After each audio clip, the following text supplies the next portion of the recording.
Hello, everyone. Welcome to today's briefing. I'm really excited to be talking here today with you. And I would like to say that my name is Clara, Maine. I'm originally from New York, but I come to you as a recently graduated student from Radboud University in the Netherlands. And I wanted to talk to you today about a very exciting project that I and a few others have started, which is about eliminating triage intermediaries for zero-day exploits using a decentralized payout protocol. So that's a bit of a mouthful of a title, but in shorter words, the story that I'm going to be telling today involves hackers, bugs, companies, middle persons, and a new protocol to mediate them all. So I'll begin by making a fairly uncontroversial point, which is that cybersecurity vulnerabilities are becoming increasingly relevant. As more of the infrastructure which we use and depend upon daily becomes digitized, ensuring the security of software is becoming as important as ensuring the security and safety of our physical world, because the consequences can be just as devastating in some cases. Our work concerns bug bounties, which are an important tool for addressing these vulnerabilities in a mutually beneficial way. So hackers receive compensation for finding and disclosing exploits, and companies are alerted of the vulnerabilities in their software from a global network of intelligence. It's a pretty good system.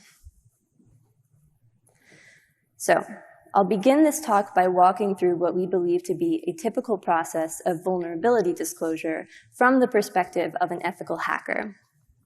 It begins with exploit identification. So let's say that our hacker is investigating a software stack that they're interested in, or perhaps they're already trying to apply a more generalized vulnerability, and they're looking to apply that. After a bit of work, they're successful. They have found something that no one else has, and they managed to write the code for a zero-day exploit. So now another question stands. What can our ethical hacker do with this? There are a few barriers as to why the hacker might not go directly to the company or software developers, which I would like to mention before moving on.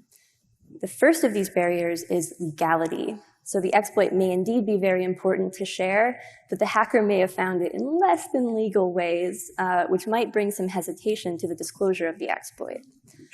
Second, even if it was found completely legally, it might be hard to convince the owners of the software of the severity of the exploit and negotiate a fair price from that. So if they approach with full transparency, this is the exploit, this is how I found it, then they give up their leverage to receive compensation.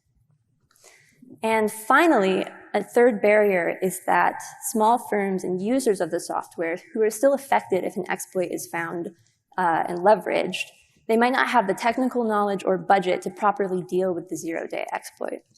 So these were a few reasons as to why this process can't be completely transparent and direct.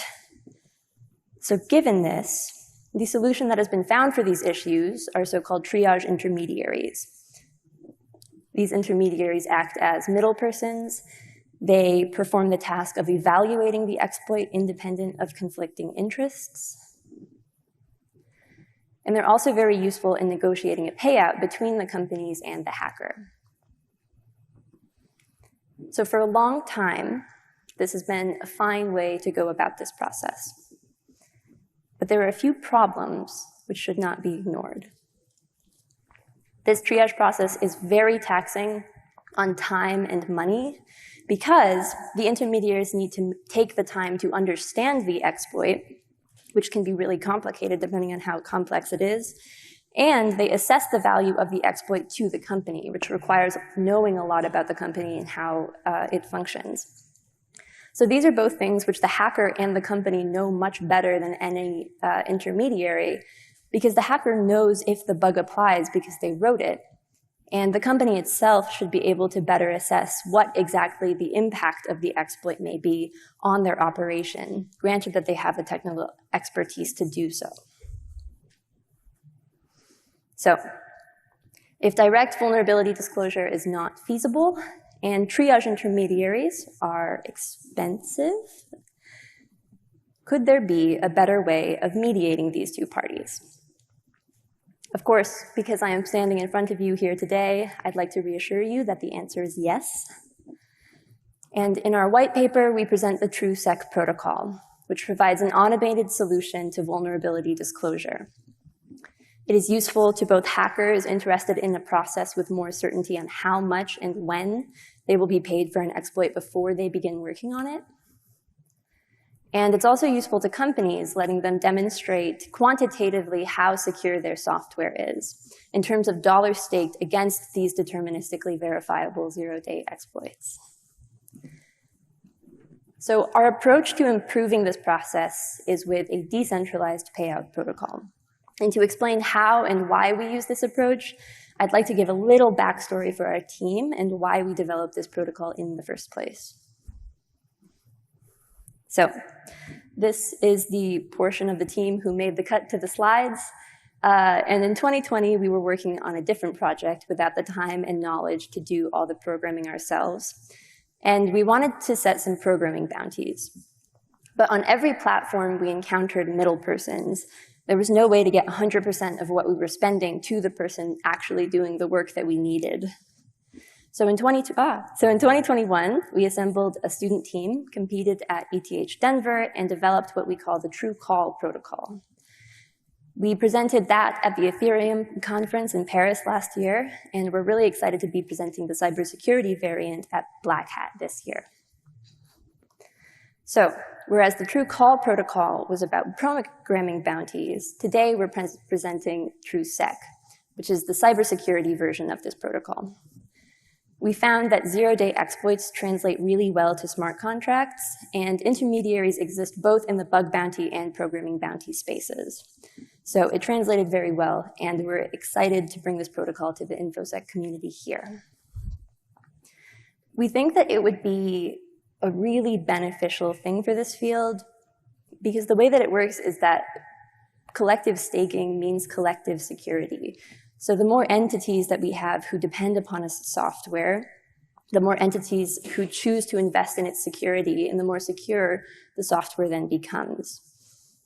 We also think it would be really great because it allows for this quantitative demonstration of security in terms of dollars staked against these exploits, deterministically verifiable zero-day exploits. And we also think it would be really valuable because of the guaranteed payout for hackers who rely on this kind of work and would like some indication of stability. So I've explained to you the why, but how could this really work in practice? So this is the protocol from our white paper. I'm just going to leave this up for around 10 minutes. The text is sort of small, but we've included some binoculars under your seat so that you can follow along for the rest of the presentation. Cool, I'm joking. I have a much better explanation coming in the next part of this talk, but I thought that it was still important to show you this just to give you a sense of the general structure and flow of the protocol before we get into the nitty-gritty. So here we have these columns which represent a different entity or technical element. To the left, we have big company A and small company B with software stacks that they'd like to have secured.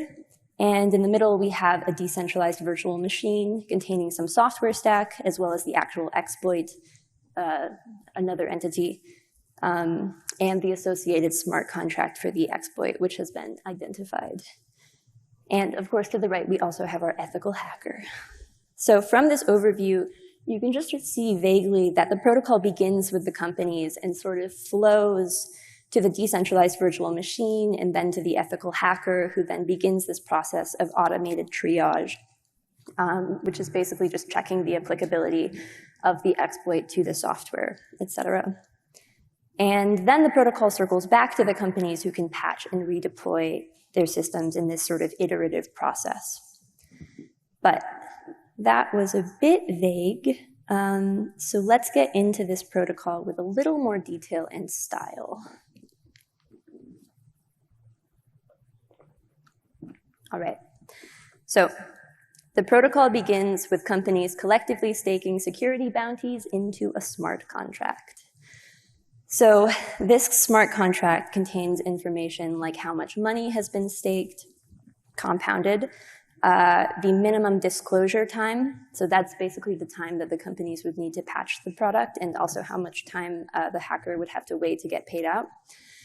It includes a public key corresponding to all of the stakeholders, so there would be a public key for big company A and small company B, as well as information possibly differentiating payout amounts for different kinds of exploits. So you may pay out one sum for a read exploit or one sum for a write exploit.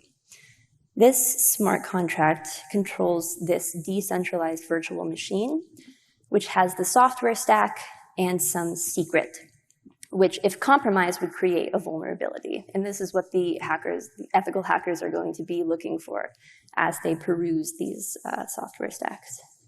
So this is the first phase of the protocol. Companies staking money on software and putting it into a smart contract. So from the other perspective, we have hackers scanning the blockchain for smart contract bounties.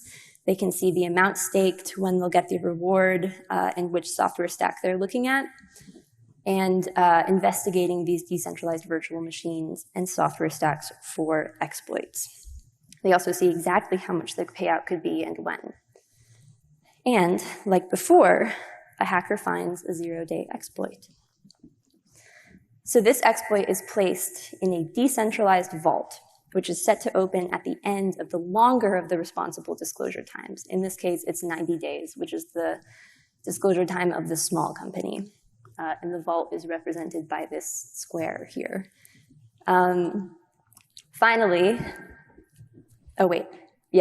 Additionally, the public keys of the stakeholders are included so that they can access the exploit before the public, which is pretty important if you want to patch your software in time.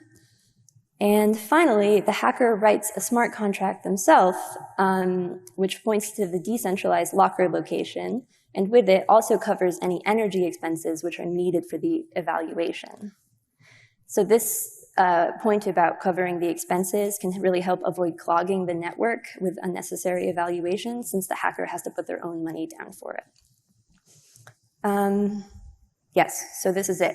Companies stake money on software, hackers find exploits and put it in these decentralized vaults with their associated smart contract. Pretty simple so far. So simultaneously to all of that, and this is where we sort of get to where the more automated process, the contract with the exploit reaches out to the decentralized virtual machine smart contract and asks for evaluation. Basically, hey, I found a bug, please check if it applies. And the companies, you see, are notified that an exploit has been uncovered. So now, in the meantime, the companies are able to exclusively read the exploit via a private key, and they work to patch their systems before the responsible disclosure times are up. All right, so that was sort of the first phase of the protocol, and all of that happens before the responsible disclosure time is up. But after 90 days, their time is up, and the zero-day exploit is released publicly for all the world to see and also learn from. And after that, the exploit is then applied to the unpatched software in the decentralized virtual machine, with evaluation costs being covered by the hacker, as mentioned before. So if the exploit manages to successfully compromise a secret in the decentralized virtual machine, then the smart contract associated with the decentralized virtual machine pays out to the hacker's exploit contract, and that is essentially one full pass of our protocol. Hopefully you got most of that. As for the companies, they can continue this cycle by continually patching and redeploying their software while collectively staking money on the security of the software against zero-day exploits. And with each iteration of this sort of simplified circle, the software can become a bit more secure, benefiting companies and also hackers without the presence of a middle person. So that answers the how, but there are still a few howevers that we'd like to mention before the end of this talk. The first is about the scope of the protocol. So the scope is most specifically designed for these zero-day exploits, as I have mentioned a bunch of times before. And it possibly also is applicable to some supply chain attacks and misconfiguration exploits, but it's clearly not going to cover social engineering or other attack surfaces. And so we admit that most hacks do not actually rely solely on pure zero-day exploits. So the scope is limited with respect to the complete cybersecurity landscape. Going into some more limitations, we have a couple. The first point is that the protocol is pretty all or nothing. The bounty contract must be correctly specified because there are no intermediaries to soften the blow of an incorrectly specified bounty contract. So if the hacker's exploit satisfies the contract, the bounty is paid. We are working on a softer version of the protocol, and if anyone has any idea for that, please do join us in the wrap room. A second limitation is that the protocol only applies to deterministically verifiable zero-day exploits.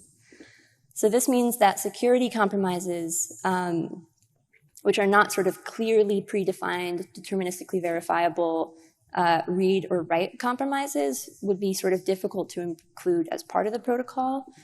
We are also interested in compliance applications as well, but we're just getting started on that. And also, if a hacker manages to gain read access, but the contract only pays out for write access, then the hacker gets nothing for a potentially very valuable exploit. So the specification is important in this case too, although the hacker would be able to see that the contract only pays out for write access. But our third point is that decentralized virtual machines are very costly to operate. So due to the high degree of decentralization, a single Ethereum transaction was around $50 at the time that our white paper was written, but of course that might change in the future. And our fourth point and last limitation that we're going to mention today is it does allow the overemphasizing of a quantitative level of security. So this quantitative metric that we mentioned only really covers the money staked on these deterministically verifiable zero-day exploits, and also those which can be found in the software stack put within the virtual machine. So we find it really important as a team that this numerical value of the amount staked on the ZDE security level is not abused to convey a false sense of security by the staking companies to their customers, right? It only covers a portion of the security level, but it's still, we think, a really valuable number to have in the arsenal of describing how secure the software is. So these were some limitations. And to summarize, this is important for hackers and companies and decision makers, where hackers, they get automatic payout without disputes of these bug bounties. They know how much they earn up front, and they will know when they get the money. So that's pretty good for them. Companies are able to show how secure their software is, and they also gain transparency in the zero-day exploit market, which we also find really important. Decision makers within companies are also able to allocate cybersecurity resources much more efficiently because 100% of what they allocate actually goes to the hackers working on the problem rather than a portion to the intermediaries. And they're also able to say how much they're going to put on different parts of the software. So now to get into a little bit of a roadmap of what our team would like to do in the future. We're very excited. We have a lot of plans. The first is that we would like to ask the cybersecurity community for input on what they find important, which is what we're doing here today. Please do join us in the wrap room and please ask us difficult questions. And then we would aim to attract some expertise on decentralized virtual machines We're currently a student team, so we don't quite have the sufficient experience with that, let alone in an adversarial environment. So we would really like to have someone who knows what they're doing with that. And once we know what the community wants, we aim to select the platforms on which we would build the protocol, like the Ethereum chain, or possibly a separate chain. And we would also like to then raise funds to be able to build a minimum working example. Really get this into something that is workable. Take that back to the community for feedback, adjust our implementation to match your needs, move forward with a complete security audit. And after the audit, we would really like to go for live deployment. We intend to sort of gradually increase the staked bounties over time. And we actually expect that the first hacks are going to actually to be on our protocol implementation. And after a while, after a few iterations of that loop, we aim to have these fixed such that the hacks will actually apply to the staked software stack. So we think it's really cool that we can use our own tool to improve the security of the tool that we're using. So this is our roadmap. Let me see. So yeah, moving forward, again, companies, we'd really like to ask what's important to you in terms of compliance or the types of exploits that you'd like to see. We'd love it if someone could please advise us on the decentralized virtual machines. And developers, this is our GitHub. Please send us a message, send us an email. Yeah, that brings us to acknowledgements. We'd really like to express our gratitude to Tony Smith, Leon Botros, and Wouter for providing us with guidance and advice during the early stages of the protocol development. They really took the time to assist us when this was merely an idea. And last but not least, I would love to thank Lydia Giuliano for providing us with direct and excellent feedback and guidance toward the preparation of this presentation. If you want to ask any question, please come join us in the wrap room, which is Mandalay Bay room B. It's in the other hallway. And we would love to discuss the protocol further. Please tell us all of your questions and concerns. Thank you.